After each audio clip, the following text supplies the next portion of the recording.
so many llamas. Science. I don't understand why it stopped talking though after it got the fish. My God, I don't like her. And then it's over. Good morning and welcome to the start of another new vlog. Well, it might not be morning for you, but it's still morning, even though I really need to get a move on. I got to start Death's End by Cixin Liu yesterday. Haven't started the audiobook yet because it's 28 hours and Spotify only lets you listen to 15, which is annoying. But I did start the ebook of it, so that's cool. And I was sufficiently confused talking to the microphone organ. This is, of course, book 3 of Remembers Earth's Past, or the 3-body trilogy. So if you haven't seen any of the other ones, you should probably go to those, though you're probably clicking on this from the review or from the wrap-up or something. Where am I going to put this? I don't know. I shared the Dark Forest vlog in the Dark Forest review, and then I attached it to the wrap-up because I thought I did a good job. And then I also realized I haven't watched it since I posted it, and I just remembered that I thought I did a good job. Hopefully I really did a good job. Back to the book though. I started this while I was waiting for the buses to arrive at our field trip location because we went on a field trip, so I'll include pictures of the fun animals because there's a safari park. I had never gotten to pet a buffalo before, so that was interesting. And not gazelles, llamas. So many llamas. Death's End. While every book has had the Persona Dramata, this one also has a table of eras, so that way you can know where and when things are taking place. I didn't look at it though. I decided that would be a bad idea. But we went straight into the excerpt that is a preface to a past outside of time, and I was confused as mess. This starts out, I suppose this ought to be called history, but since all I can rely on is my memory, it lacks the rigor of history. It's not even accurate to call it the past, for the events related in these pages didn't occur in the past, aren't taking place now, and will not happen in the future. So confused. Color me confused. We won't talk about that too much. And then the first actual chapter, we're in Constantinople, at the fall of Constantinople. And how the emperor had been brought a witch that said she could kill the Ottoman's not right, but the Sultan on the other side. And she said the magic only worked at this one place. And I'm like, why are we bringing up magic in sci-fi? Only to come to the end of the chapter.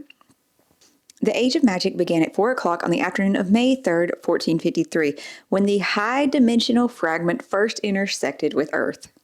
It ended at 9 o'clock on the evening of May 28th, 1453, when the fragment left Earth behind. After 25 days and 5 hours, the world returned to its normal orbit. So it's saying we only have the myths of magic because we were visited by a higher dimensional thing.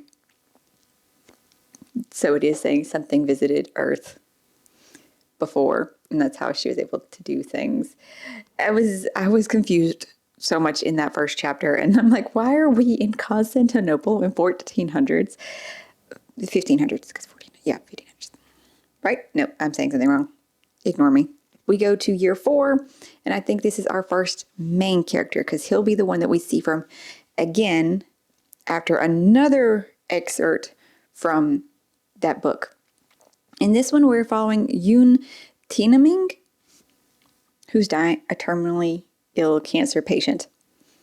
I thought that storyline in the show was a throwaway just to get your emotions. I guess it's not. I mean, sure, the things that they did, we'll talk about that. That's another whole thing, though. That's another whole thing. This, though, leads us into talking about the stars, our destination.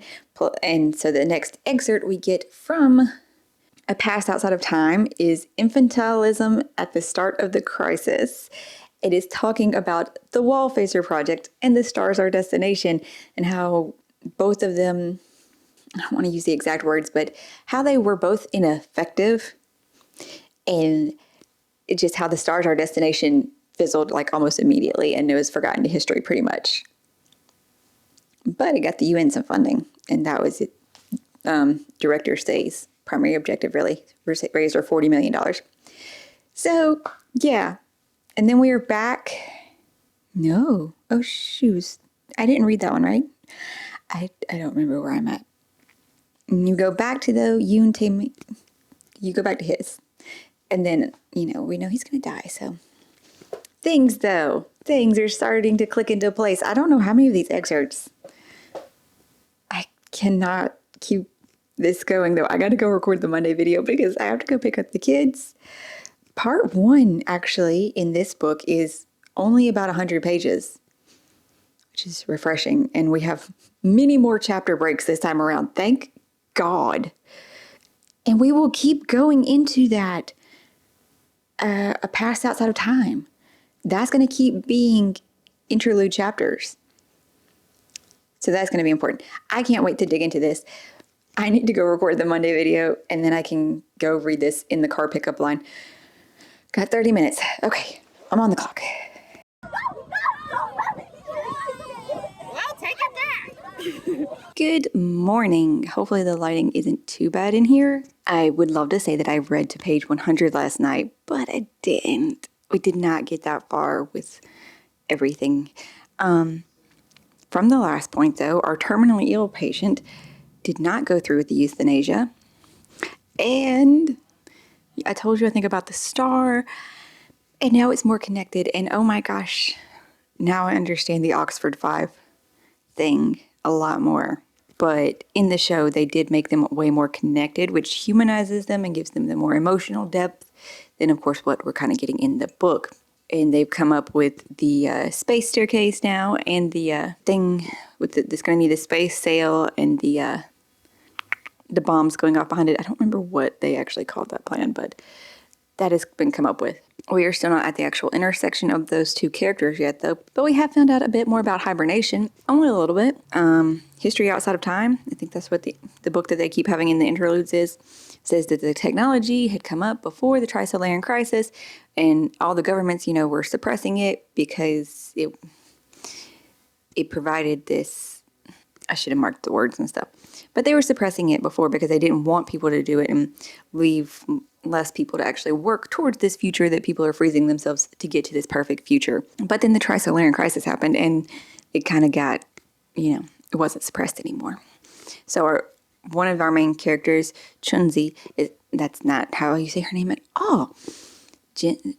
Chung Jin, I think, is she's now in this start of this current chapter going to study more into the hibernation technology because of what their plan is. So interestings. I'm mostly because I can make these connections to the show and the way the show did it, and that's not what we should be talking about here. Be careful. Yeah, watch out for the horns. Welcome to another early morning update. Well, the light outside makes it look less early, but it's only just after 8, and the kids just got dropped off at school.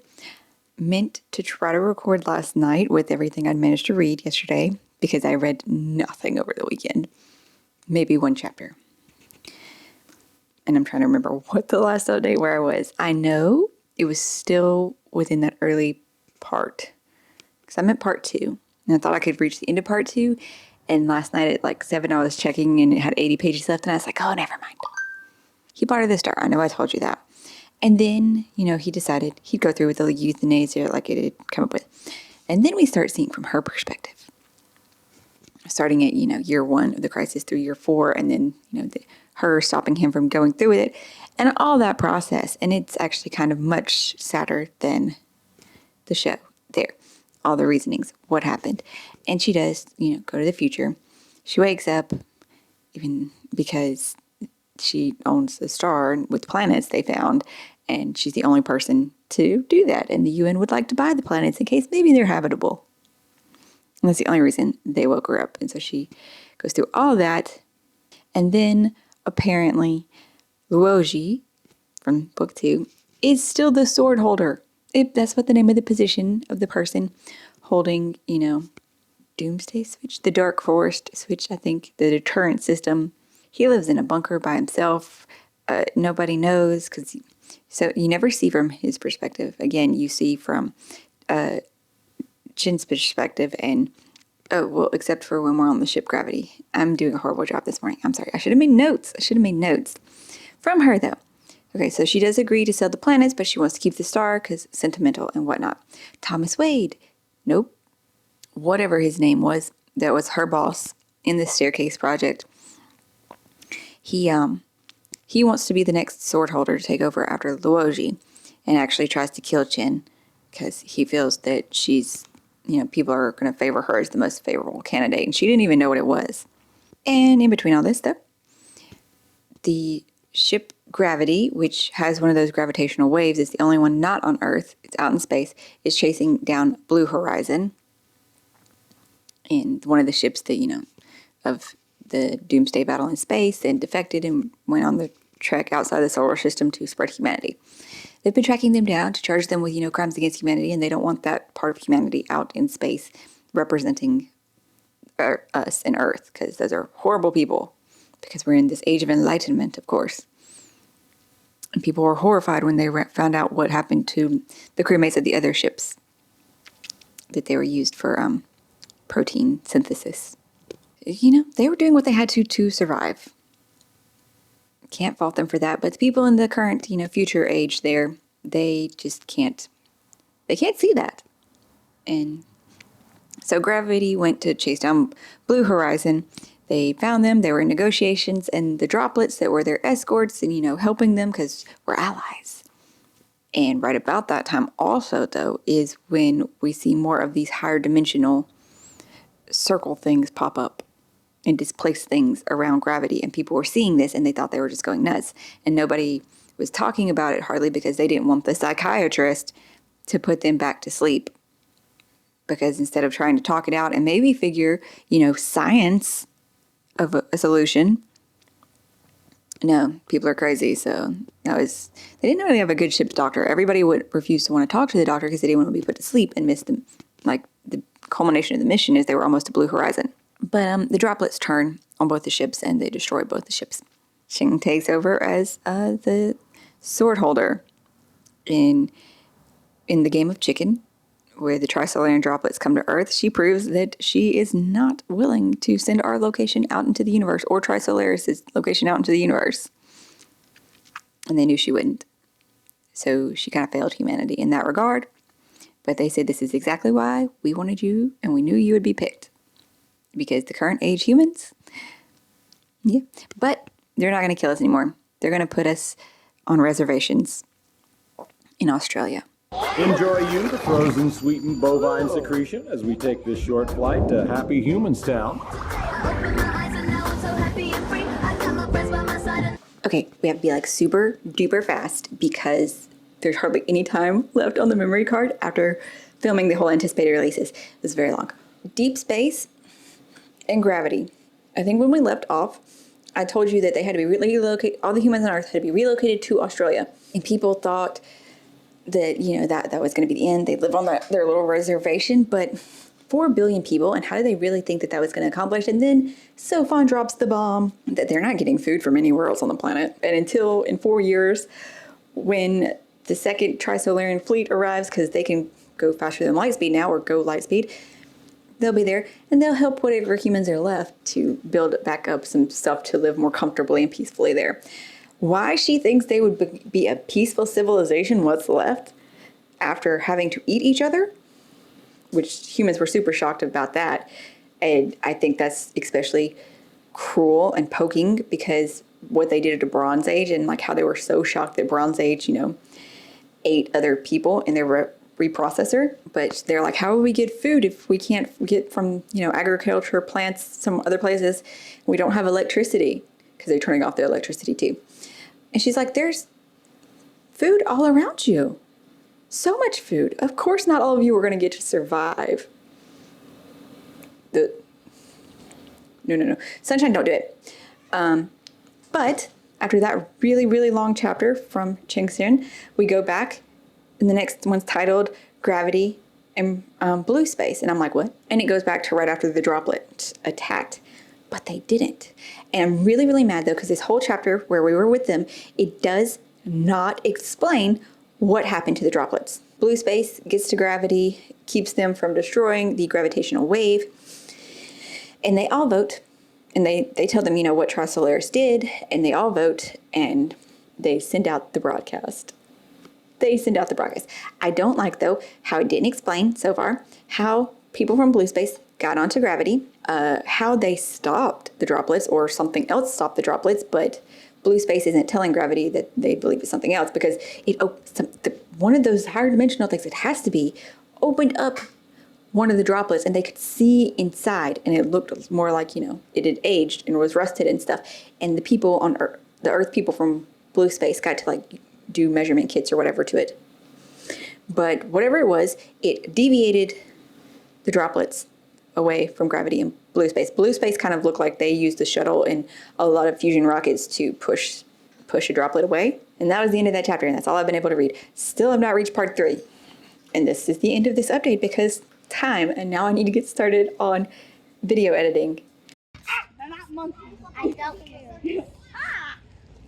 They at least they speak. Cattail.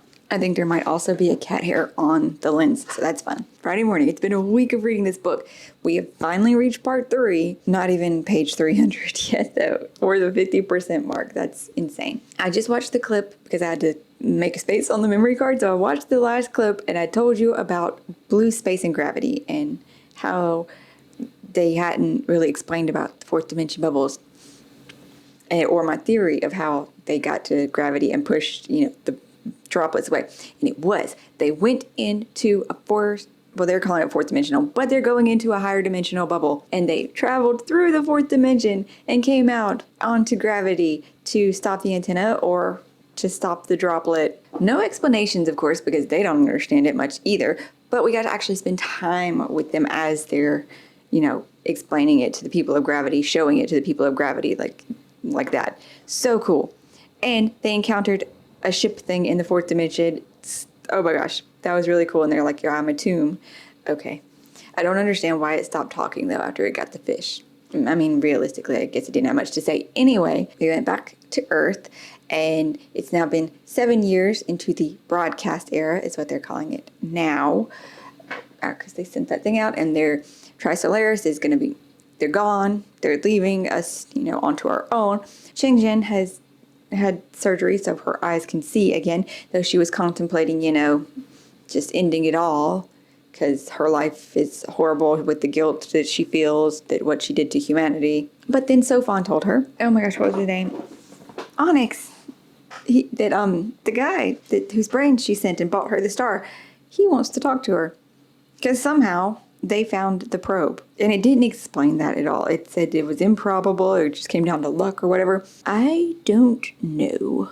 I don't know if I believe that. But that's where I am. She's supposed to be going to meet him or going off Earth orbit to talk to him. I don't understand why she had to go up the space elevator. But that's what she's doing now. She's up there. I'm stuck in the middle of the chapter, so I can't switch to the audiobook.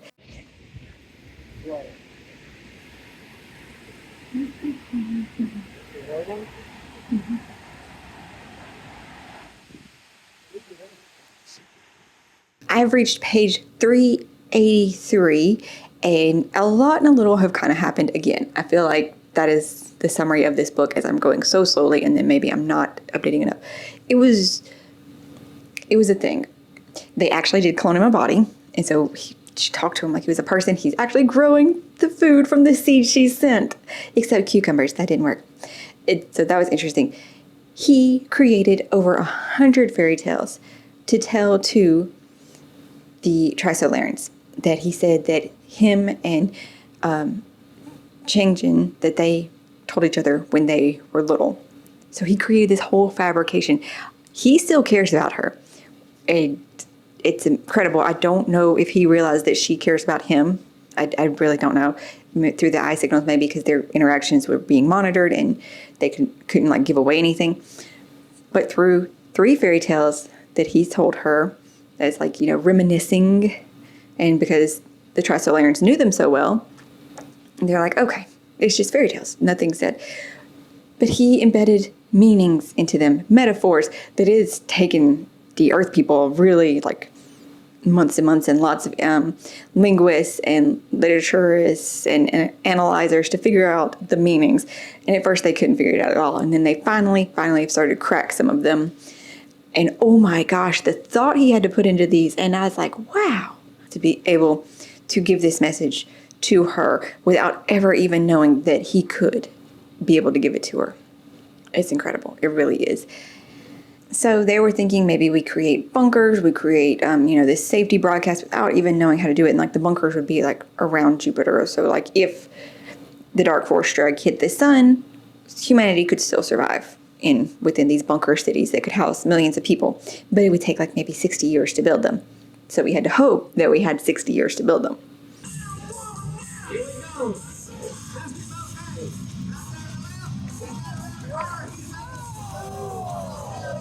Oh my God, this battery's dying too. Everything is dying. And there's a weed eater going. But I made notes because I didn't update yesterday. I just listened to the book and I cleaned and I've read and listened to it.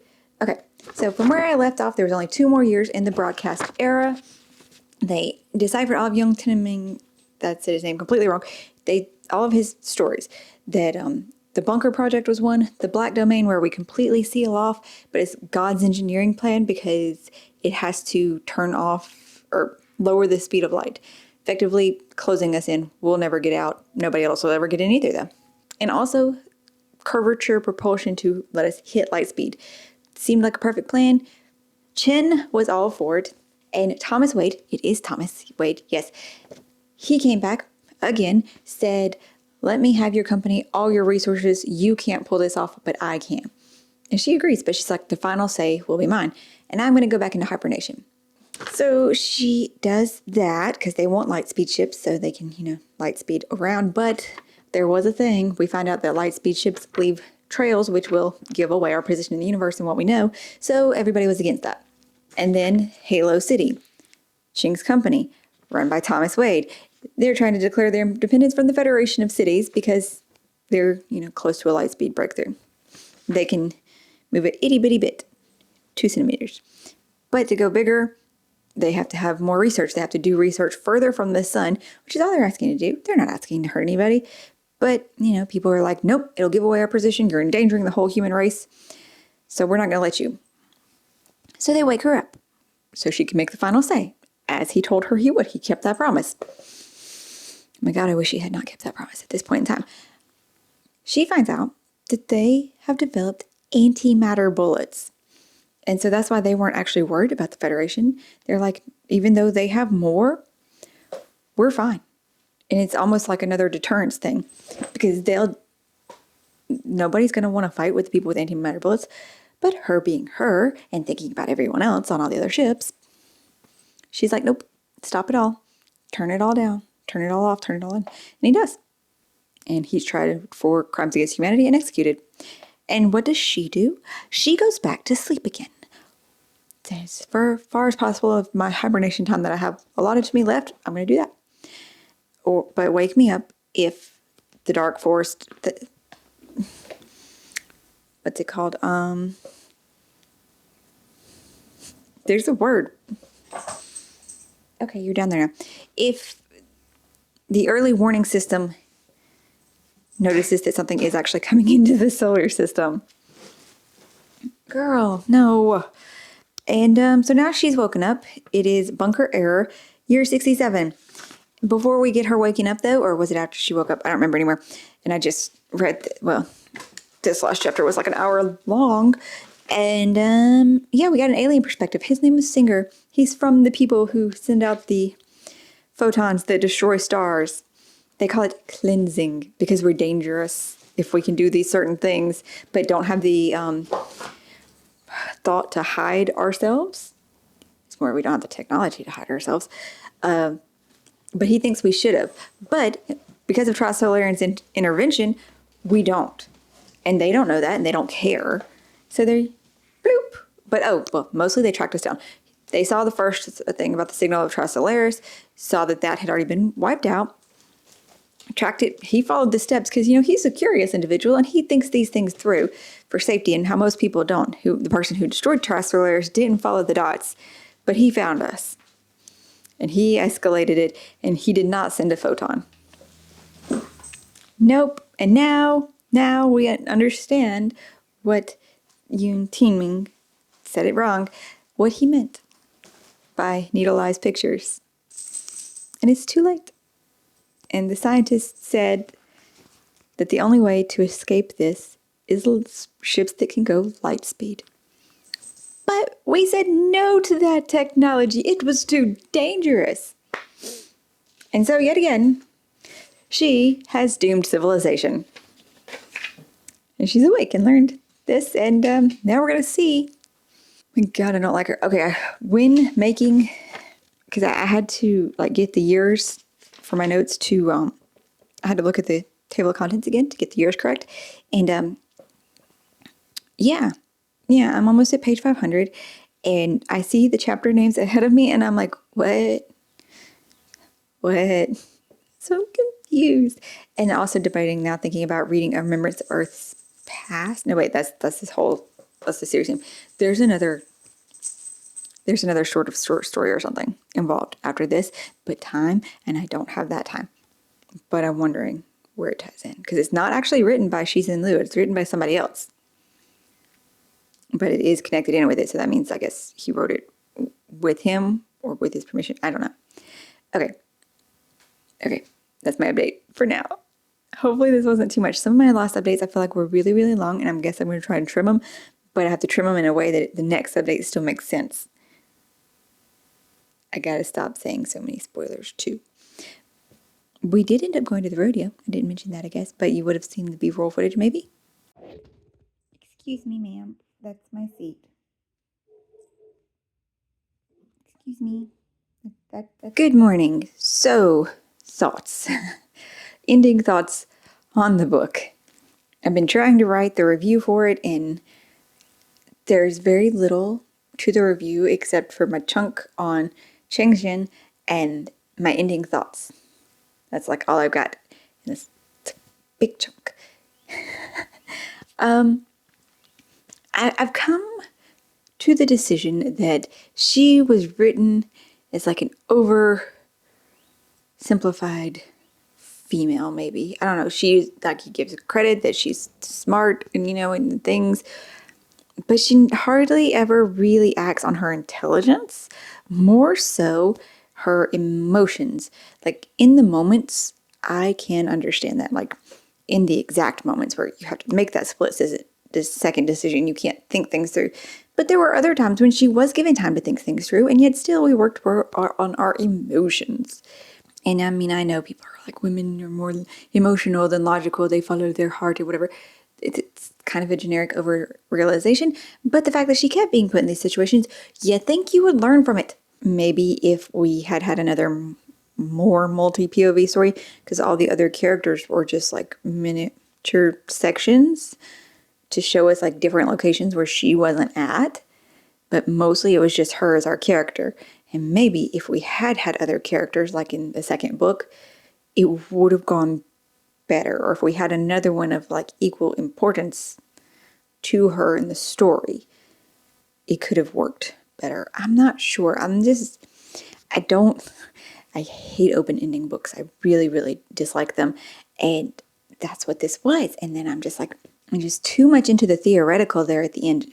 We went from like science facts, hardy science things, like lots of science, and then into still science, but we're into the theoretical. And since we're in the future, I mean, yes, this is the fiction part of science fiction that we were seeing, but these are the science facts of the times, but it's like so detailed with the science theoreticaliness. And then that whole pretty much last little bit about having to hear about every little detail that was broken down in their little mini universe. Why do we have to know that the robots did this, and the robots did this, and then they carried this out, and they did this, and this, and this? Why? I haven't run it through CodeBall yet. I have not. I should have probably done that maybe before, but I don't know. I was just getting my thoughts down this morning, so I'll run it through. I mean, it might end up still being a 4. It wasn't like bad. I'm just unhappy with certain aspects and mostly the end. Otherwise, I mean, it wasn't a bad story. It brought things to a conclusion, kind of. I guess you would have seen the review probably to see what the actual rating was if you finished the review. I hope you are having a lovely day though. That you enjoyed this maybe overly spoiler-filled vlog. Yeah, it's got to be a 4 because I was enjoying my time reading it. Even if the end annoys me. I was enjoying my time, so it's got to be a 4. I hope you enjoyed this vlog and however much I babbled and maybe spoiled entirely, even though this was a spoiler vlog, maybe I spoiled too much. But if you like this, please let me know in the comments and what your thoughts were regarding this in general. I hope you're having an awesome day and I'll see you in the next one.